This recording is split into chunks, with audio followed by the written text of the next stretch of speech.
भैया, मिथिला कितनी सुंदर नगरी है ना।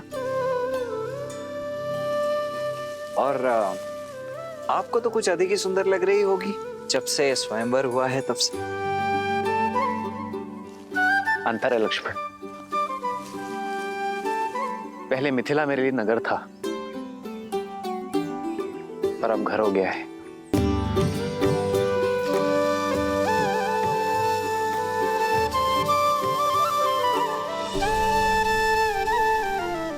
मैं मां गौरी को धन्यवाद कहकर आता हूं लक्ष्मण। देवी सीता को पहली बार यही देखा था। जी भैया।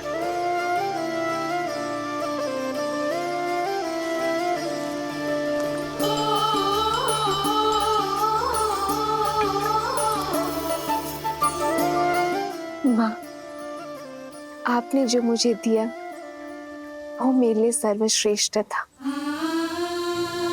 वो दिया जो मेरे मन में था।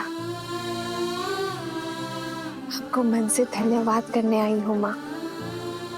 ये आपके आशीष का प्रताप है कि स्वयंवर में एक पल के लिए भी निराश नहीं हुई मैं। धन्यवाद माँ। मां का आशीष दोनों पर है, तो धन्यवाद देने एक ही क्यों आए?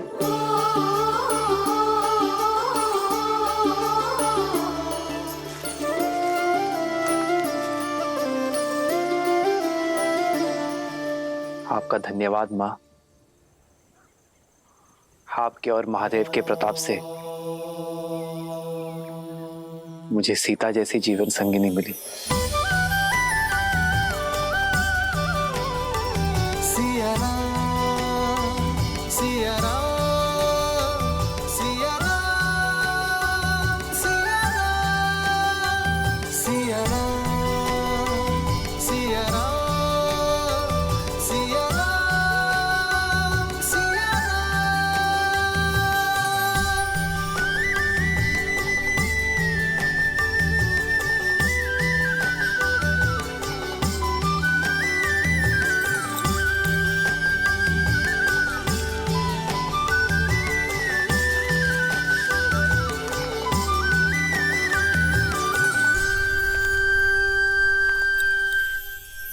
आप मेरे चरण स्पर्श क्यों कर रही? देखिए, मैं वो नहीं हूं जो आप समझ रही हैं। वो तो मेरे ज्येष्ठ भैया राम हैं जिन्होंने धनुष उठाया था।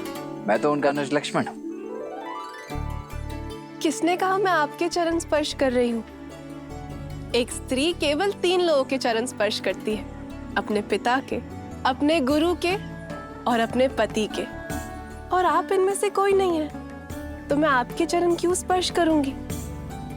वो तो मैं ये पुष्प उठा रही थी जो मेरी सीता दीदी को बहुत प्रिय है, और मुझे भी। क्षमा कीजिए, वो देवी, ऐसे भूमि में पड़े हुए पुष्प किसी को भेंट नहीं करने चाहिए। परंतु आप निराश मत होइए। मैं एक क्षण।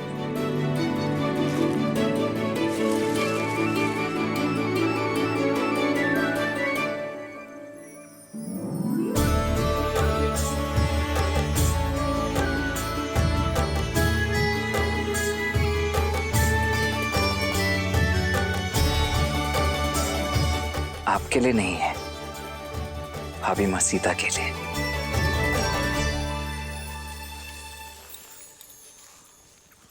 एक बात पूछ।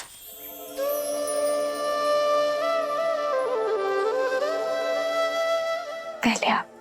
नहीं, स्त्री होने के नाते प्रथम अधिकार आपका है। जो आज्ञा। तो बताइए, प्रत्यंचा चढ़ाने आप सबसे अंत में क्यों आगे बढ़े? क्योंकि गुरुवर का आदेश था। पर जब कोई प्रत्यंचा नहीं चढ़ा पा रहा था तो मैंने आपके नेत्रों में चिंता नहीं देखी।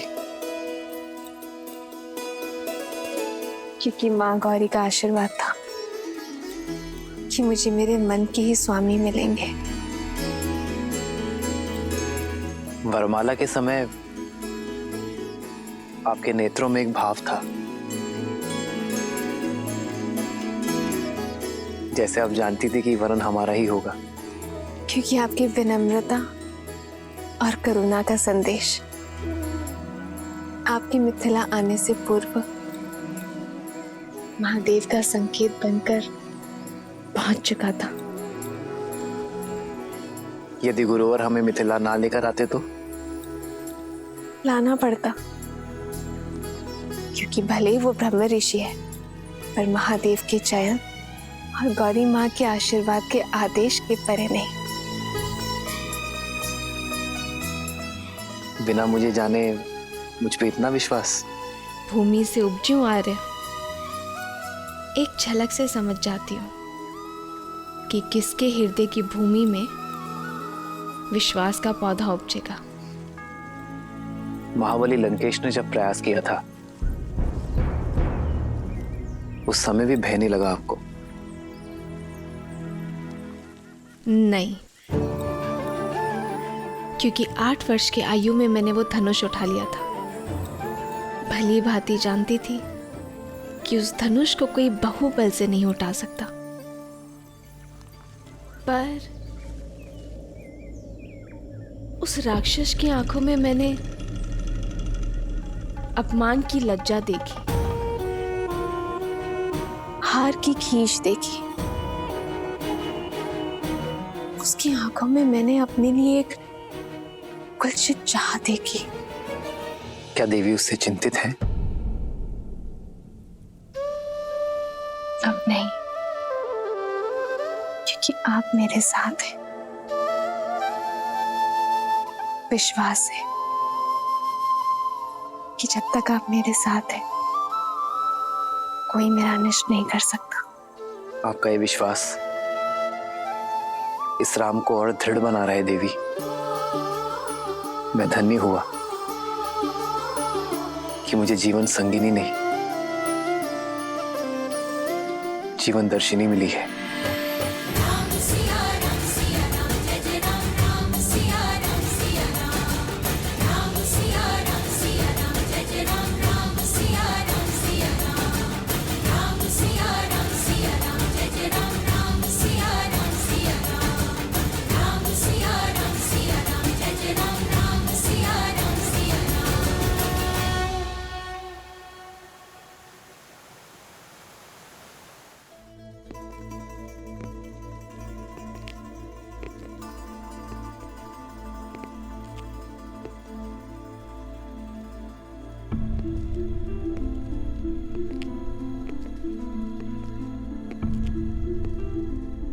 अंततः मेरी कामना पूरी हुई भैया।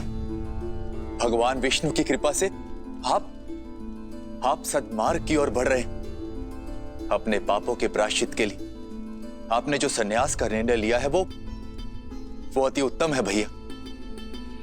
दुख तो केवल इस बात का है कि बहुत देर कर दी मैंने। कदाचित तुम्हारी बात पहले मान ली होती तो आज मेरे महादेव मुझसे रुष्ट ना होते। लंका को अब तुम जैसे सदाचारी राजा की आवश्यकता है। न्याय प्रियता से राज करना। भैया, यदि राज ही करना होता तो ब्रह्मदेव से संपूर्ण सृष्टि का राज्य मांग लेता, किंतु मुझे विष्णु भक्ति रहने दीजिए। और ये राज्य संभालने के लिए तो आपका महाप्रतापी पुत्र मेघनाथ है ना।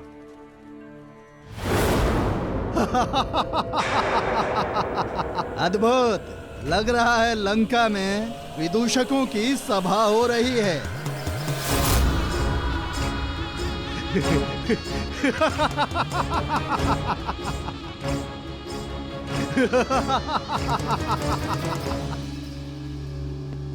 मुझे तो लगा था कि सिंहासन त्यागने की बात बोलकर इस भोली भाली शूर्पणखा को मूर्ख बनाया है, पर सत्य मेरे सामने है। कभी कल्पना भी नहीं की थी कि रावण को कभी सन्यासी वेश में देखूंगा। केवल वस्त्रों से नहीं, आत्मा से भी मैं संन्यास स्वीकार कर चुका हूं विद्युत जीवा। इसलिए विभीषण को राजा बनाकर राज्य के साथ साथ तुम्हारी बुद्धि ने भी संन्यास ले लिया है रावण।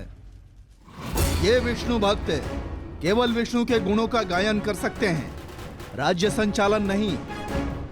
मैं, केवल मैं इस स्वर्ण सिंहासन योग्य हूं। सत्य है, बुद्धि कुंड हो गई मेरी। सबसे योग्य पात्र मेरे समक्ष है और मैं उसे पहचान नहीं पाया। चलो, दुर्घटना से देर भली। विद्युजीवा, लंका का सिंहासन तुम्हारी प्रतीक्षा कर रहा है।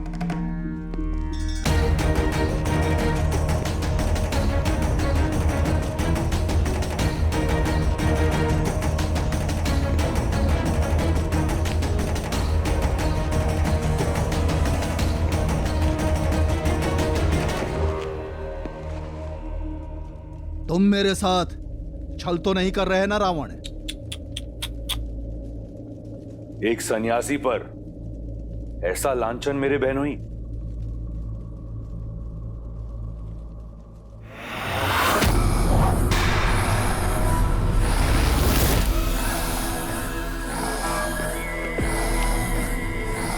संन्यास की आड़ में मैंने तुम्हारा छल देख लिया है, पाखंडी रावण। अब तुम मेरा बल देखो। काल के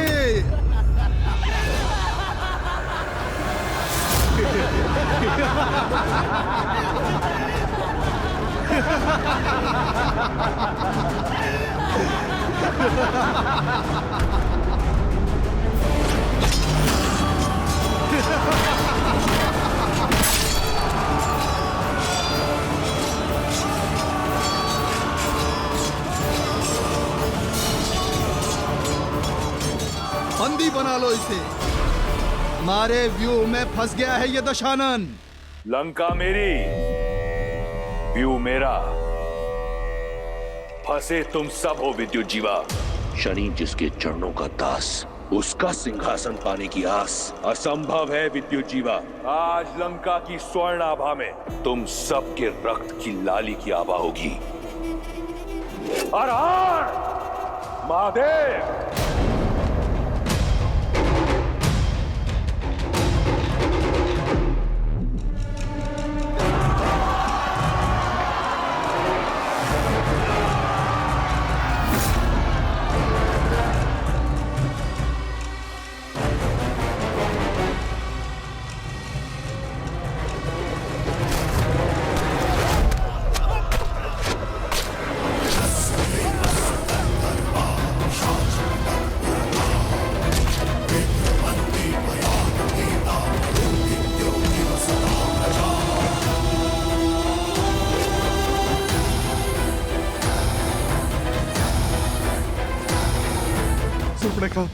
सुर्पणखा, मुझे बचा लो, मुझे बचा लो सुर्पणखा, बचा लो मुझे अपने भाई से।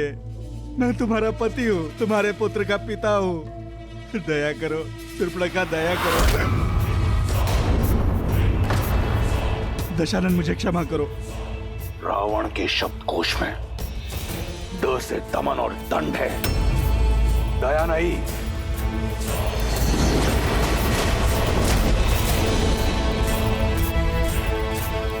क्षमा दशानन, क्षमा कीजिए दशानन, ये केवल एक उपहास था। मेरी शक्ति का उपहास करने वाले को चंद्रहास उत्तर देती है।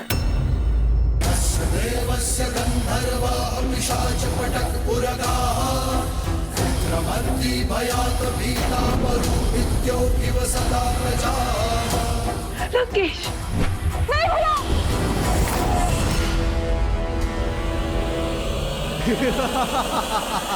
मुट्ठी भर दैत्य कालकेयों को मारकर स्वयं को सर्वशक्तिशाली समझ रहे हो मूर्ख दशानन। माया युद्ध के महारथी विद्युजीवा से नहीं जीत सकते अब तुम।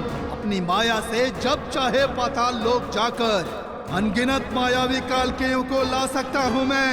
राक्षसों की रक्षा के लिए स्वयं रक्षम का नारा भूल जा, अपनी रक्षा की सोच।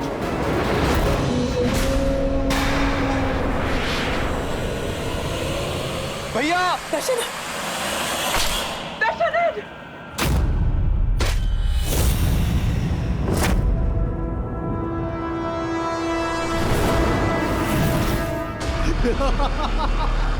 और शूर्पणखा, तुमने अपने पति से घात किया है, अपने पति को मरवाने की चेष्टा की, किंतु मैं अपना वचन अवश्य निभाऊंगा। तुम्हारे भाई को मारकर तुम्हें बनाऊंगा लंका की पटरानी।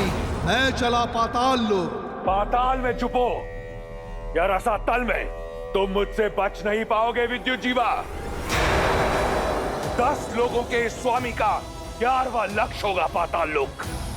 वहां जहां कहीं भी होगे तुम्हें ढूंढ कर निकालूंगा और फिर धीरे धीरे तुम्हारे प्राण हर लूंगा।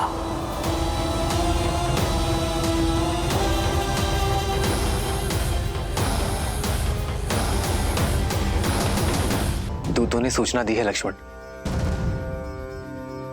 पिताश्री किसी भी क्षण आते ही होंगे। हमें देखकर पिताश्री कितने भावुक हो जाएंगे ना भैया। देखिए, कदाचित पिताश्री आ गए।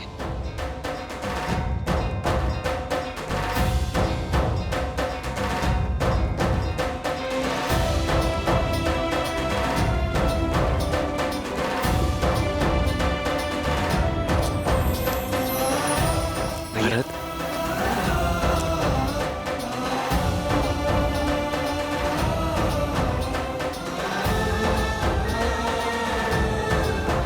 भरत,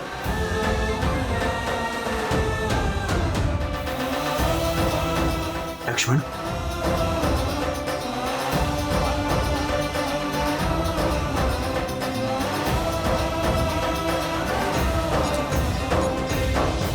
भरत, इतना शीघ्र? सूचना मिलते ही प्रतीक्षा ना कर सका भैया मैं। रात्रि विश्राम किए बिना ही आपसे भेंट करने चला आया।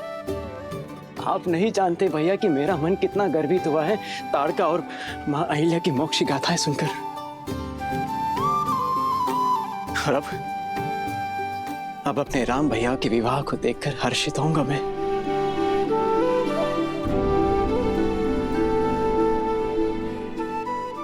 और मेरा मन तुम्हें देखकर हर्षित हो रहा है भरत। भैया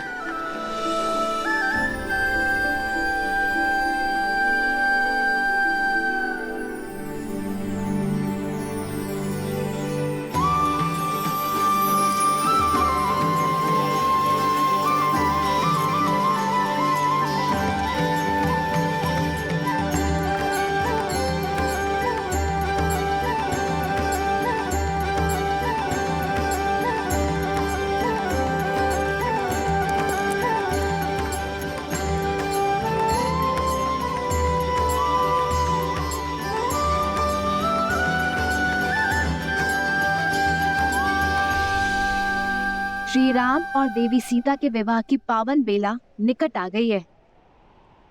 अयोध्या वाले मिथिला पहुंचने वाले हैं। हम कब जाएंगे महादेव? लक्ष्मी नारायण के शुभ विवाह के साक्षी बनने। देवी, उस विवाह के साक्षी तो हम बहुत पहले ही बन चुके। आपने स्वयं नारायण की बहन बनकर विवाह की सभी रीतियां निभाई थी और मैंने देवी लक्ष्मी के भाई के रूप में विवाह के सभी संस्कार किए थे। भूल जाती हैं आप? कुछ नहीं भूली हूं मैं, पर वो वैकुंठ था, विवाह देवों का था। यहाँ पृथ्वी लोक में नर रूप में हो रहे इस दिव्य विवाह की छटा ही कुछ और होगी। मैं कुछ नहीं जानती, मुझे मिथिला जाना है बस। और मुझे भी।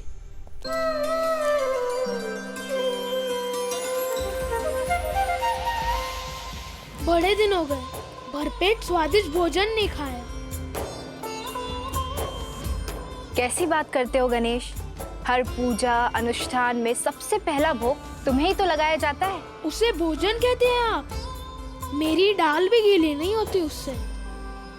मनुष्य बड़े छली है माता, भोग का नाम लेकर तनिक सा मेरी सूंड पर लगाते हैं और प्रसाद कहकर स्वयं डकार जाते हैं। पर यहाँ विवाह में साक्षात मन चाहा मन भरकर खाने का अवसर मिलेगा ना?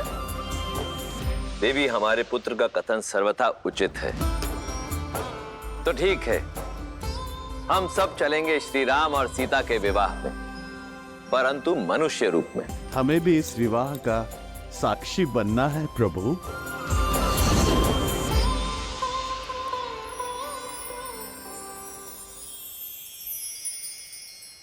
आप सभी नारायण का परिवार हैं, तो इस विवाह में आपको कैसे भूला जा सकता है? हम सभी जाएंगे राम और सीता के शुभ विवाह के साक्षी बनने। जय श्री राम। जय श्री राम। जय श्री राम।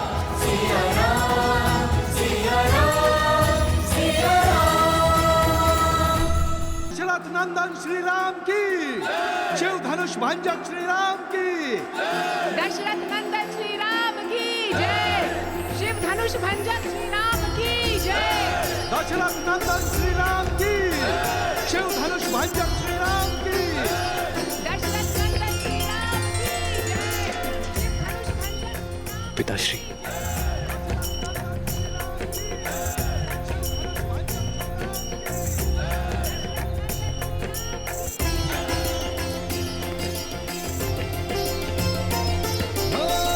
मंगल भवन मंगल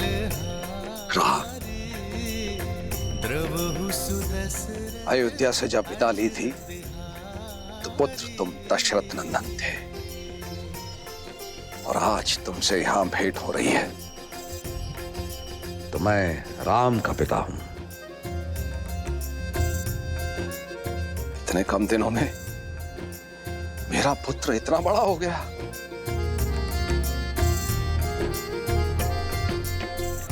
मेरा राम।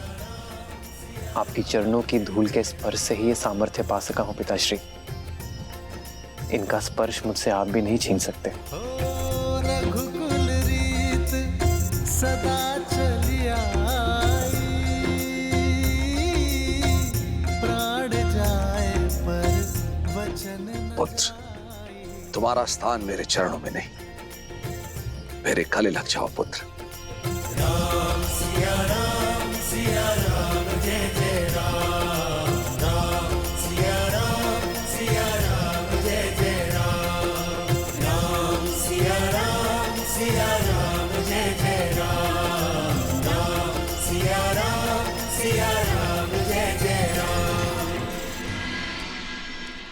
प्रणाम पिताश्री। पुत्र लक्ष्मण, आयुष्मान भव।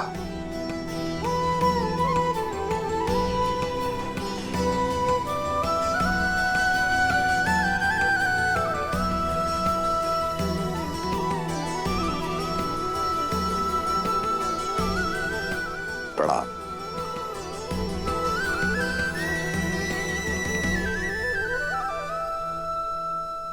भूलोक पर कोई माया या दिव्य प्रदर्शन नहीं, अन्यथा हमारा भांडा फूट जाएगा और मेरा भोग छूट जाएगा।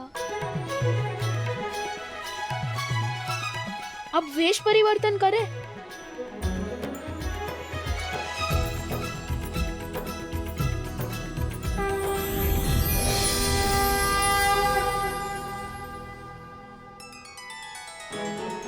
देवी सरस्वती और नंदी, संगीत का कार्यभार आप संभालेंगे। मैं वायुदेव, मैं विवाह का पंडाल बनाऊंगा। मैं अग्निदेव और मैं स्वादिष्ट भोजन का प्रबंध करूंगा। और मैं आपका सहायक बन जाता हूँ। भोजन जाएगा तो रसोई घर से बन के ही ना। उचित है, मैं इस समूह का मुखिया बनूं। त्रिलोकदर्शी साधु। और मैं आपकी सेविका।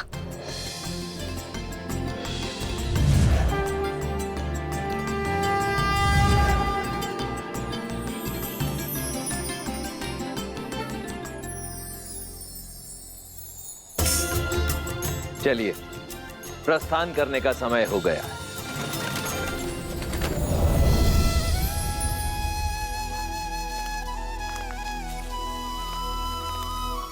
प्रभु, हम तो आपके ही पधारने की प्रतीक्षा में थे। हर कल्प और हर राम अवतार की भांति क्या इस बार भी मुझे आपका मार्गदर्शन करने का सौभाग्य प्राप्त होगा?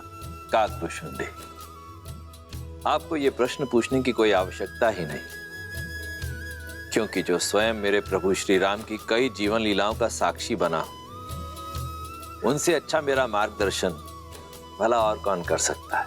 प्रभु, मार्ग तो मां सीता और प्रभु राम दिखा रहा है इस संसार को, प्रेम का मार्ग। त्याग का मार्ग और समर्पण का मार्ग।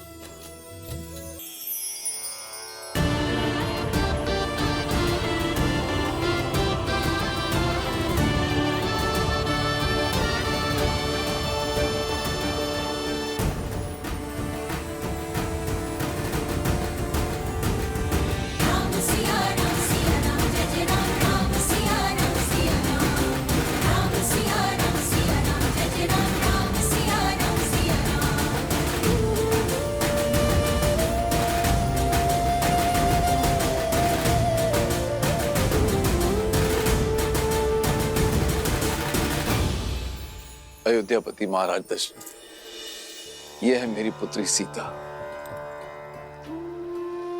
प्रणाम पिताश्री। सदा सौभाग्यवती भवा। और क्या आशीर्वाद दूं तुम्हें पुत्री। रूपशील हो, गुणवती हो, और सात्विकता तो तुम्हारे मुख पर है ही।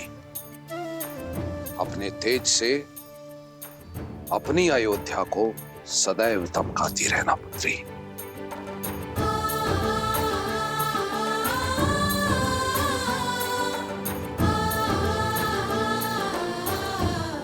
राम, तुमने गुरुओं से सीखी सारी योग्यता लगा दी है इस चैन में। विराजी,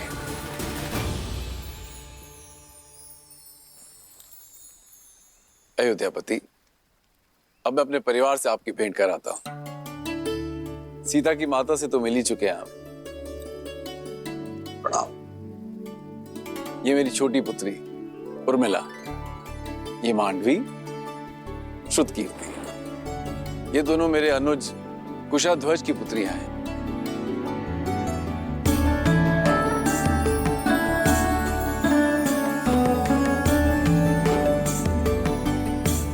महाराज, यदि आपको कोई आपत्ति ना हो तो क्या मैं आपसे एक प्रश्न पूछ सकता हूं? आचार्य, आप श्री राम के गुरु हैं, आपको अनुमति की आवश्यकता नहीं है। पूछिए, क्या पूछना चाहते हैं आप? महाराज, आपके कुल की पुत्रियां अनुपम तेज युक्त है, किंतु आपको कभी पुत्र प्राप्ति की इच्छा नहीं हुई?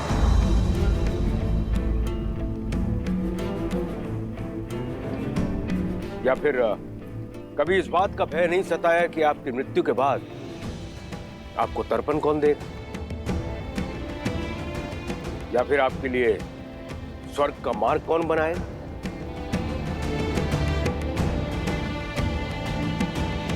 क्षमा चाहता हूं ऋषिवर, किंतु मैंने वेद, उपनिषद, स्मृतियों का गहन अध्ययन किया, किंतु कहीं भी ऐसा कोई उल्लेख नहीं है कि पुत्रियों का मान, उनका पद, उनके अधिकार किसी भी रूप में पुत्रों से कम या नीचे होते हैं। न मान में, न पद में, न ही अधिकार में। मेरी पुत्री सीता ने केवल मुझे ही नहीं अपितु मिथिला को भी एक नया जीवन दिया। बंजर भूमि में अमृत की बूंद बनकर उभरी मेरी पुत्री सीता। जिस पुत्री ने मिथिला को नर्क से बचाया, उस पुत्री के होते मुझे स्वर्ग की क्या चिंता ऋषिवर। और सत्य तो यह है, सीता के जन्म के बाद मैंने मृत्यु और मृत्यु के बाद की चिंता करना बंद कर दिया है। अद्भुत, अद्भुत मिथिला नरेश। आज मुझे मेरे एक और प्रश्न का उत्तर मिल गया। किंतु महाराज, मैं ठहरा नास्तिक और लोगों का यह मानना है कि मुक्ति जो है पुत्र प्राप्ति के बाद ही होती है। कदाचित मेरे मुक्ति के मार्ग के लिए ही महादेव ने मुझे एक योग्य पुत्र दे दिया है, मेरा जमाता राम।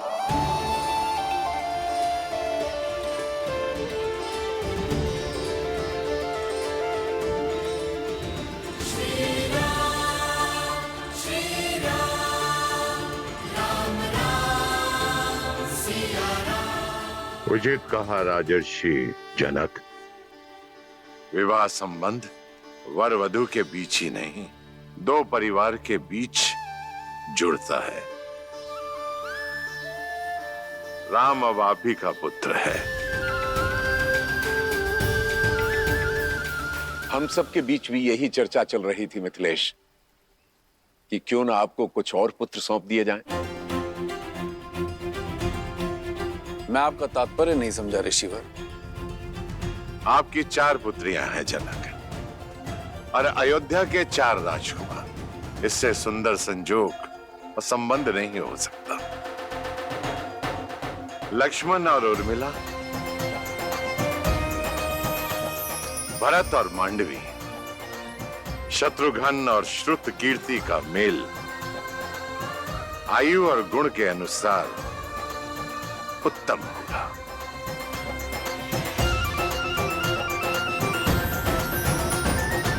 आपका क्या विचार है इस विषय में अयोध्यापति?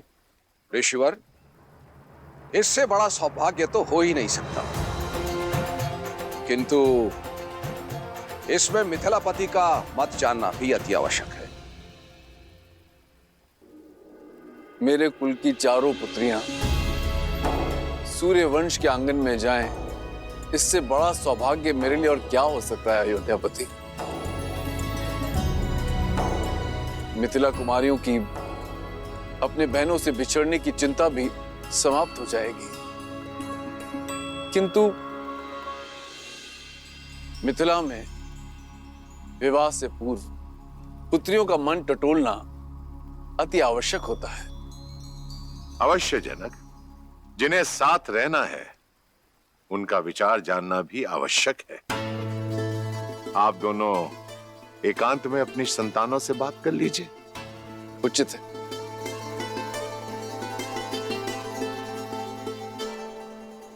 बोलो अनुज, प्रसन्न हो?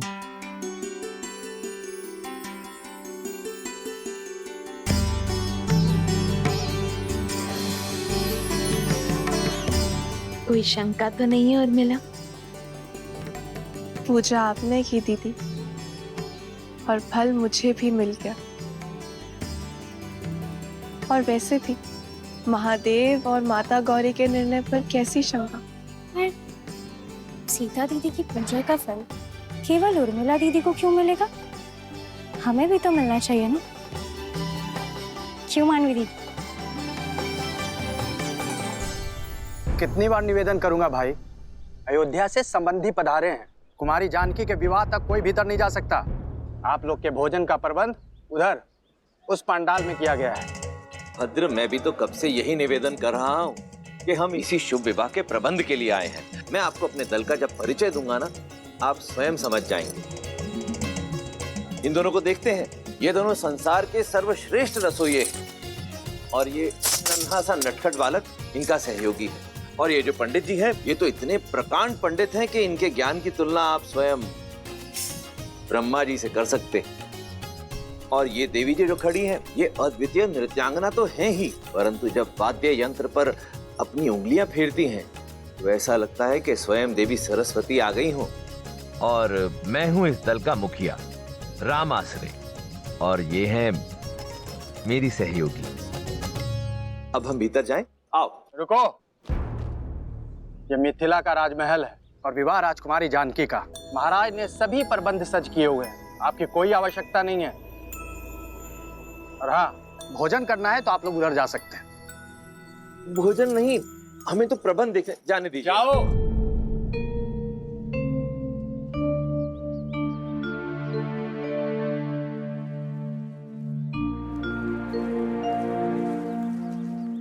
अब क्या करेंगे? प्रभु, मुझे आज्ञा दें। उचित है, आप जाइए। जी। मुझे भी आज्ञा दीजिए प्रभु। अब आपको किस बात की आज्ञा चाहिए? और कितनी देर प्रतीक्षा करें प्रभु? मैं अदृश्य बनकर वहां चला जाऊं? अदृश्य होना तो हमको भी आता है वायुदेव, पर दिव्य शक्ति प्रयोग नहीं करनी ना। गणेश, अदृश्य होकर बहना मेरा अधिकार है, और सबसे पहले भोग ग्रहण करना मेरा अधिकार है। मैं चलूं पिताजी? कोई कहीं नहीं जाएगा, सब यहीं प्रतीक्षा करेंगे। मैं कुछ सोचता हूँ। जो भी सोचना है शीघ्रता से सोचिए, भूख से मेरा पेट दर्द कर रहा है। मेरा भी भूख के मारे जान जा रही है।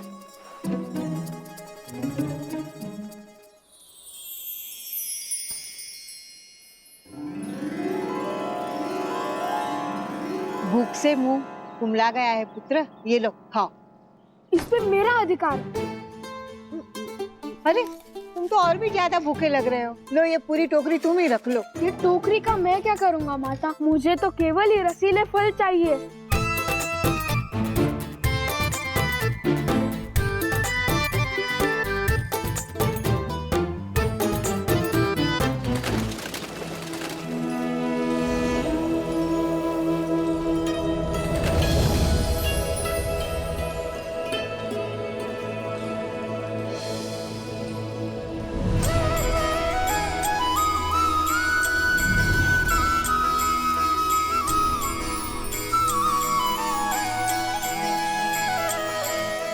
मिथिलापति,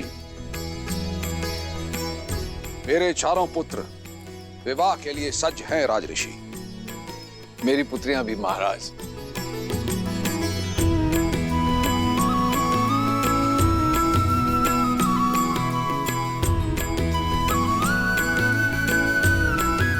विराजी।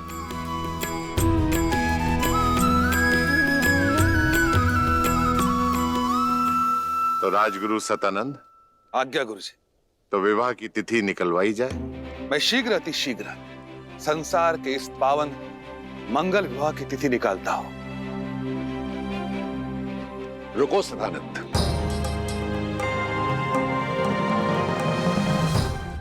एक बहुत ही पहुंचे हुए त्रिकालदर्शी ज्ञानी महासंत हैं रामाश्रय।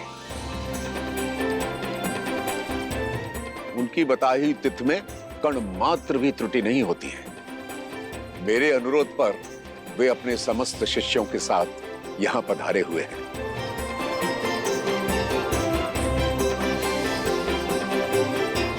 मैं देख सकता हूं वो अपनी साथियों के साथ महल के द्वार पर प्रवेश कर चुके हैं।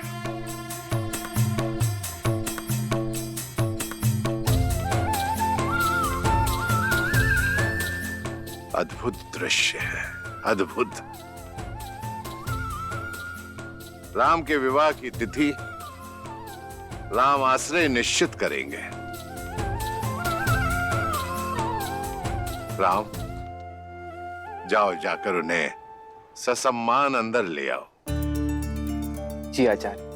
पुत्री सीता, उनके साथ उनकी एक सेविका और कुछ साथी भी हैं।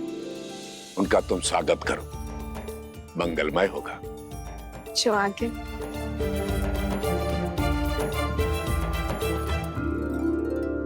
प्रभु, और कितनी प्रतीक्षा करनी पड़ेगी? अंदर जाने का अवसर कब प्राप्त होगा?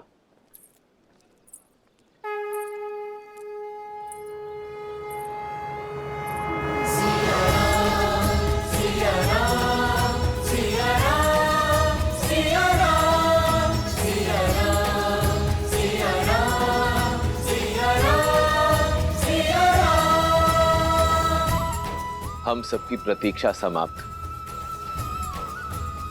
क्योंकि हम सबका स्वागत करने के लिए स्वयं नारायण और देवी लक्ष्मी पधार रहे।